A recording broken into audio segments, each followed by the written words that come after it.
Our first presenter is Myra Bermudez Torrence, who is an academic technology specialist with the Professional and Digital Learning team.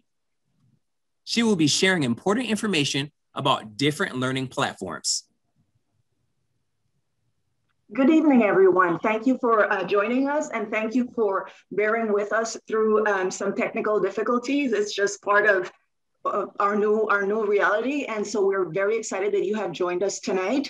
We will be talking about Seesaw specifically and Google Classroom, but we will really dive into how it is you go about finding on both platforms your assignments and your graded work, as well as teachers' feedback. So this is where we are going to kind of work around this evening. We will take about 30 minutes to discuss these two platforms. And we will begin with something that some parents may not be familiar with, which is the Dallas ISD's student platform for access to all the technology resources, and it's called Clever. Next, please. Okay, I went over the agenda. We're gonna begin with Clever, Seesaw, gaining access to Seesaw through Clever. We will also take a look at the assignments. How do we find them? Where we go about moving around the platform for students. And we will also take a look at how we can post or turn in assignments and see our teachers' feedback. And we will do the same for Google Classroom. Depending on how many questions you have for Seesaw, we will maybe address them right after we cover the Seesaw piece of this presentation. Or if you have many, then we will just proceed with Google Classroom and try to address as many questions as we can. And for any moderators who are familiar with Seesaw or may know the answers right there and then for teachers, for our attendees to have that information, please feel free to do so. So let's proceed with the first part.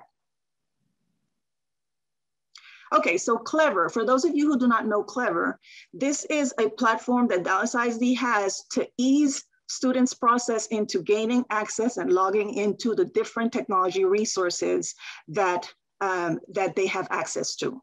So what we're going to look at, if you are working from a laptop or a desktop, maybe your personal one from home, not a student's device, we are gonna look at how you can go about finding Clever with a search engine, okay? So if you are not familiar with Clever, I invite you to just run a Google search and search for Clever Dallas ISD. You will be taken to a screen where you will have the access to actually log in. You can also search within the Dallas ISD website. If you go to the search box where you have, you're able to look and find different things in the website, you can type Clever and it will take you to the next screen. Next slide, please. So if you conduct that search, you will probably have these results. That colorful G is the one that you want to click on, and it will take you to the main screen, the landing page of Clever. Next slide, please. So here's what it would look like. Sometimes that picture changes, but basically you have the ability to log in with Google. And once you log in with Google, next slide, you will be able to log in. Now, before we proceed with that, take a look at what it would look like from a student device. So if your student has an iPad or a Chromebook, they would go about in the Chromebook side, they would look for Chrome, which is the search engine, the internet browser of choice for Chromebook, and you would go about searching for Clever the same way. In the case of an iPad, you may find that your student has an icon with that blue and white C or purple and white C that you see on the right of your screen. If not, you may want to look at the self-service icon, which is the one that is right beside the C to the right and up. That one is your self-service app, and that allows for you to install your different applications into your student's iPad. And that's it. So once you have gone about, whether it is in a computer or a Chromebook or an iPad, logging in or finding your way into the login page of Clever, then you will see the next screen.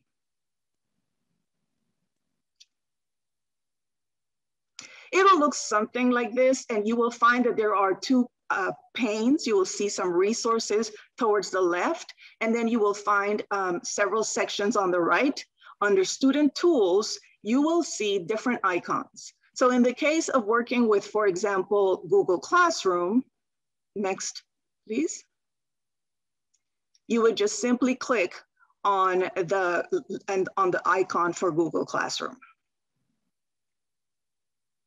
And if you're working with Clever, you may have to search, but you will find an icon similar to the one that is circled in this slide. And that is it. Next slide, please. Okay, so basically, if you are on a computer or you're basically in a browser, we will find that Seesaw's login page looks something like this. You will select I am a student, right? And then next.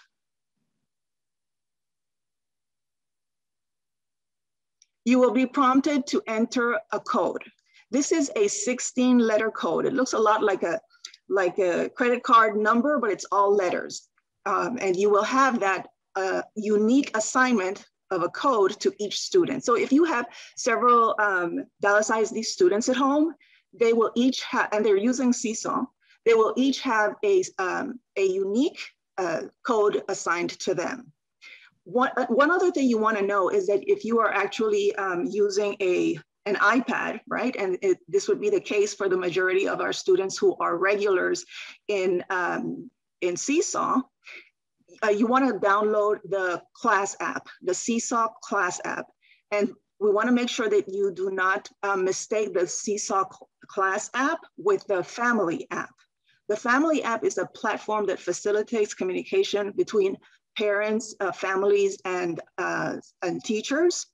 We want to make sure that our students have access to the platform, the learning platform, where they actually work and see their assignment and their Seesaw classes in their device. So your Seesaw's login page will look like this. You will have a code. So if you take your code, you would be asking right now, well, so where's that code? That code must have been provided to you in one of several ways.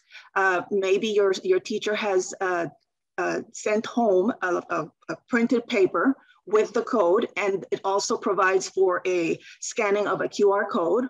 Or if your teacher has provided that code somehow in a digital form, is that as easy as copying and pasting. Next slide.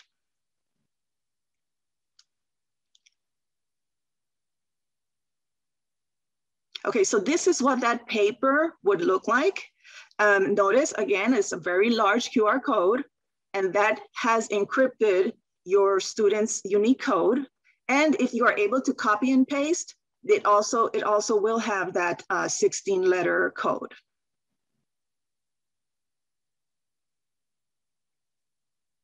Okay, so once you get into Seesaw, this is basically what a student will see.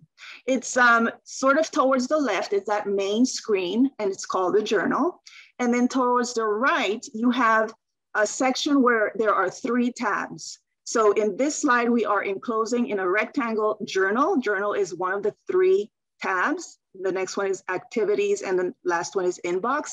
So under journal, you will find that what appears on the left of your screen is that student's journal. So basically, this is what Seesaw is your student's digital journal where they will work with assignments, and they will be able to interact with their teachers, see different comments, and there are many features that teachers are using with incorporating participation with parents as well. So we have here that journal tab, okay? And I'm gonna explain basically what goes on in that journal tab.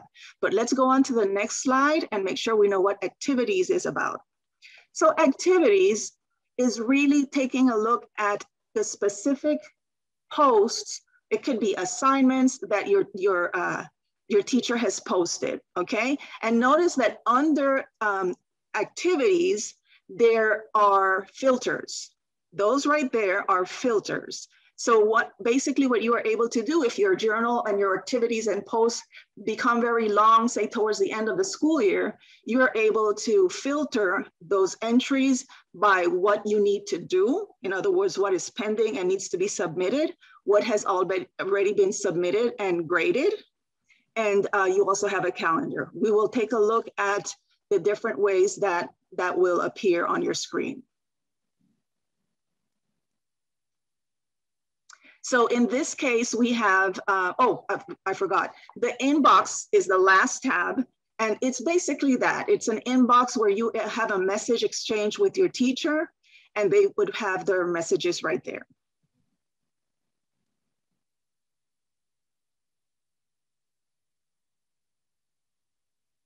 Okay, so let's talk about turning in work. There's different ways to turn in work. And of course, you know that every work in its own nature may be different. This may vary a little bit. But basically, if we go back to that activities tab, we will see, in this case, this example has 2 assignments that need to be turned in. And you will see that they need to be turned in because of that green button that says add response.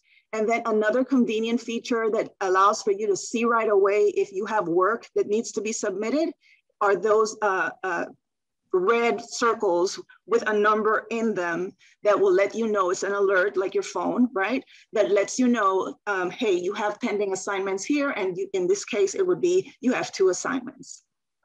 Next, please.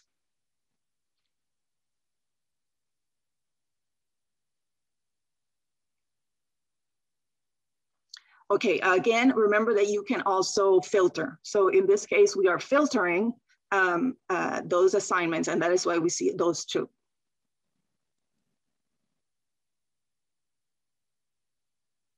So once you have found your assignments, you want to then work on them. So what you would do is click on the assignment and you would add a response, okay? Now, mind you, there's another way to post your assignments or work, and I'll talk about that scenario later on. But in this case, the situation is that the teacher has posted an assignment, and if you notice, it is a word sort, and it has instructions, step 1, step 2, step 3, and then there is sort of a board or if you will, a sheet where they will actually interact or write things or prove their learning, provide information and their understanding of what is being covered. So what we're going to do here is if we add a response,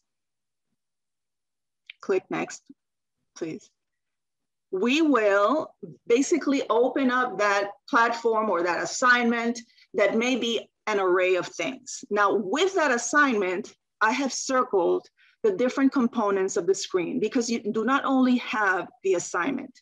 If you notice, we're gonna start working our way around the corners, the edges of this screen, and we're gonna start with the top center where it says view instructions. Well, that is when you are working on your assignment and you wanna kind of go back to those steps, you can click on there.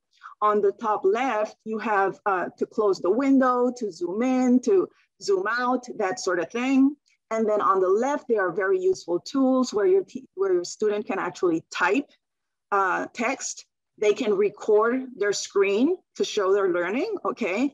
And with that is audio as well. They can take a picture, they can upload a photo, and they can take videos and upload those videos as well. And can you go back, please? On the bottom of that screen, there are tools, drawing tools. So I can't quite see them the way you would see them on your device, but they're the marker, the traditional color pencils and all those things, the eraser, all those things are there. And then on the very top right, after you have completed your work, you can mark it as done when you click on the check mark on the top right.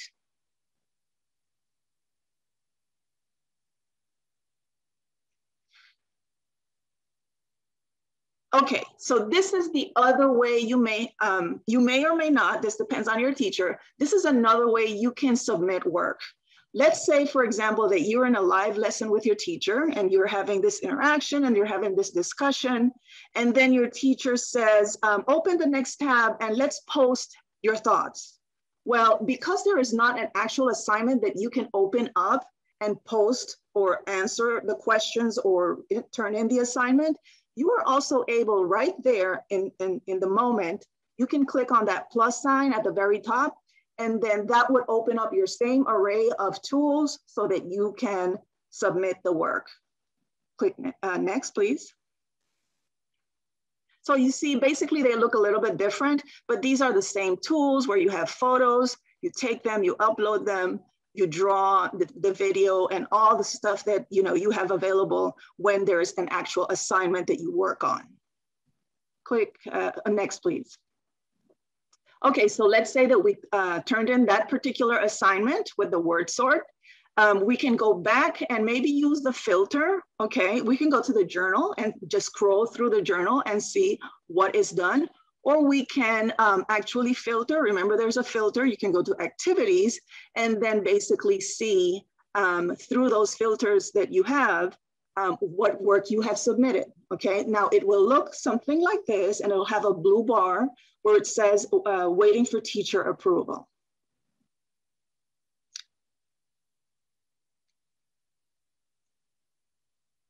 Notice in this screen, I went under activities, I filtered by done, and you see how the assignment has been completed. And there should be somewhere in there, if we click next, even some comments from the teacher. But you can see, I think it's at the bottom left. So in that case, it says great job. And again, we're going back to the journal and seeing the work, okay? Next, please. So basically that is how you go about moving around, first of all, accessing a Seesaw through Clever and moving around the main components of the screen so that your student is able to turn in their work and to see any feedback from their teacher. If you have any questions right now, please feel free to post them. If you have many, if we're going to kind of assess here, and if you have many, we can try to answer them at the end of this presentation. So if it's okay with you guys, let's move on to the next.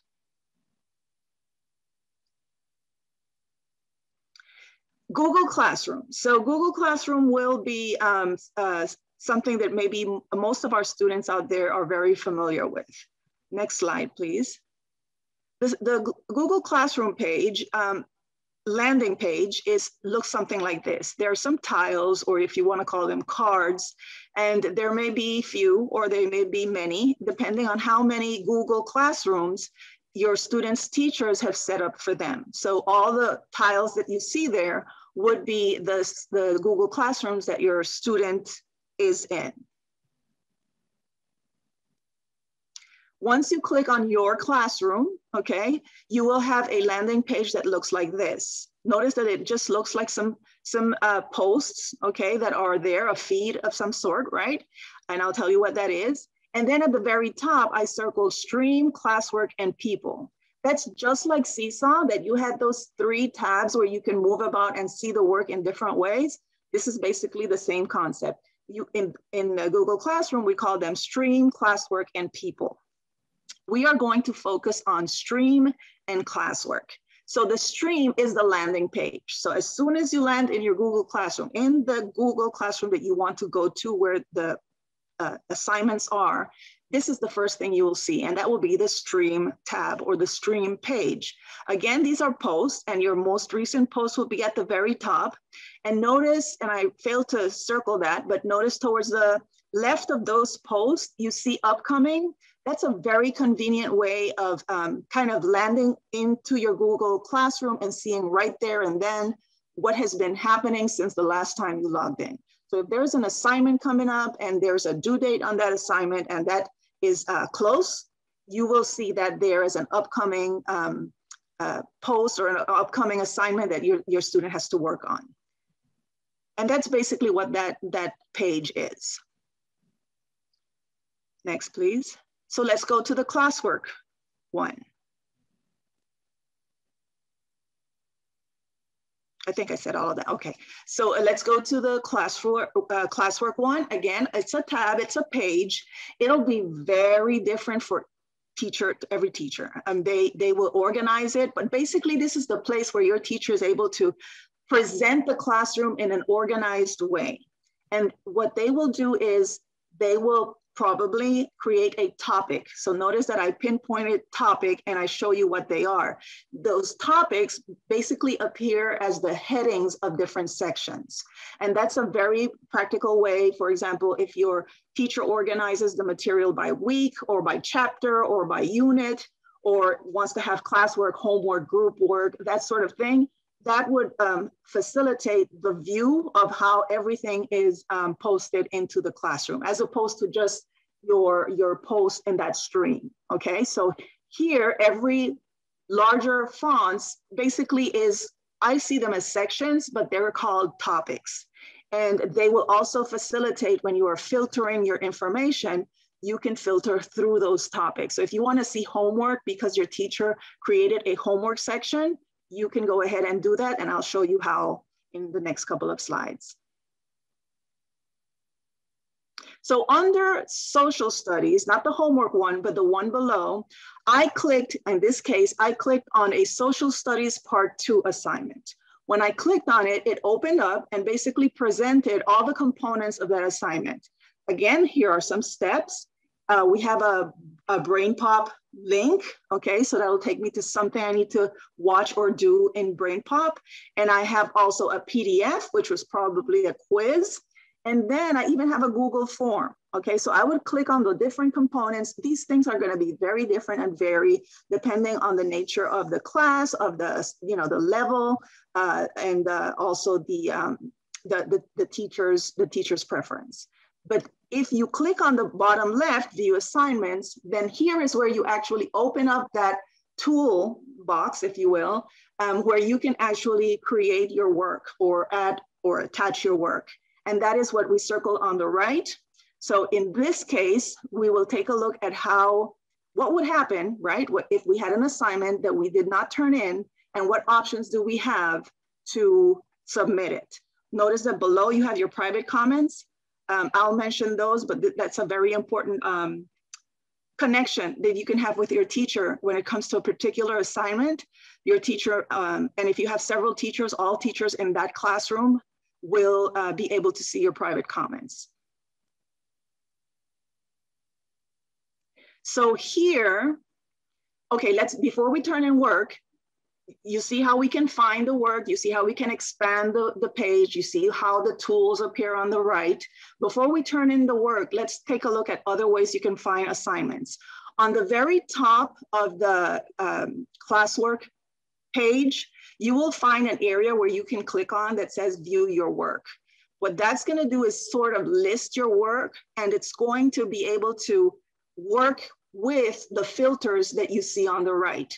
So if I click on view your work and you see all topics on the left is in green, you will see the next slide. So what that did was it basically, showed all the work. Okay, this is any assignment that your teacher has posted. Okay, and when I say assignment, it's like something for you to do, okay? Because there are other posts that may be a mere announcement, that may be just materials that your teacher is handing out. So that depends on what type of post it is. But in this case, when you look at your work, these are basically assignments from the Google Classroom perspective. And in this case, I haven't filtered any, so I'm showing all. And in my classroom, I think you may remember that you had the homework, the social studies, and the social studies had a part 1 and part 2. Those were all the assignments in my class.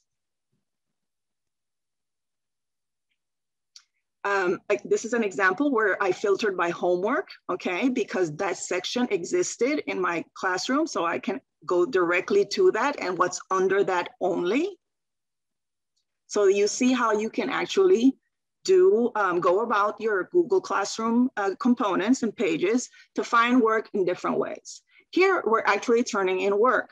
So when you click on those tools on the top right, you can do several things. You can add or create. When it says add, what it means is you can add a link, you can upload a file, and that file can be anything from a picture, or a PDF file, or whatever the case may be, something that you have in your Google Drive. You can go directly to your student Google Drive, pull something from there and add it, or you can create right here and right now a totally new Google Doc, Google Slide, Sheets, or Google Drawing. So it would be one that doesn't even exist, and you can create it right here, right now, as a part of the assignment you will submit. When you do everything and you mark turn in, you can mark as done or turn in, depending on how the assignment is set. You will see before that, anything that you uploaded will show up there. And then in this case, I uploaded something, so I'm turning in something. So we are going to click next. And when we click on turn in, it is, next please.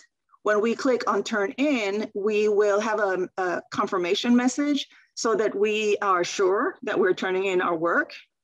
If we click on turn in, you will notice in the next slide that turn in is no longer there. What you see is unsubmit. So this is an opportunity that Google Classroom gives you, that you can actually take back your work before it has been graded. And you can modify it and resubmit it. So this is very convenient, and you have that option. And remember again that not only you unsubmit, you have that place where you can have interaction with your teacher regarding this particular assignment right there in private comments. Next, please. Okay, again, here is your same filters, but this time I want to look at teachers' feedback or grades. So what you will do is use that very same filter on the left, and graded work or work already reviewed by your teacher is called returned work. So you will see that filter returned.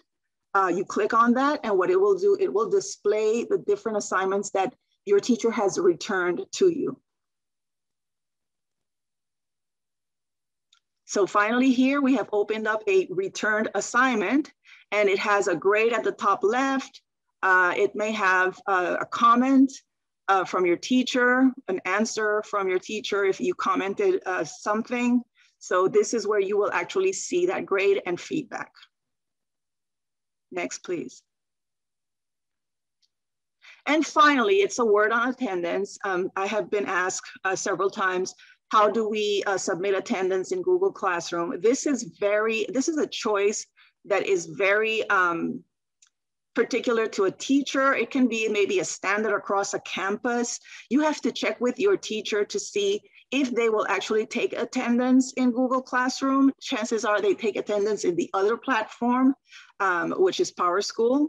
But if they do, it would look just like this, like another assignment. It would basically be maybe a Google form where your students would just click on the form and provide the information that the sign-in sheet says.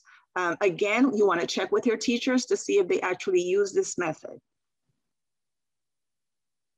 And basically, that's all the information we have. I know it was a bit difficult in terms of, it's a lot of information, and we are unable to interact with the screens and actually provide examples, but hopefully we've given you a fair idea so that you can go ahead and explore in your students' devices, and even in a laptop or desktop, the different platforms, depending on which one your students have.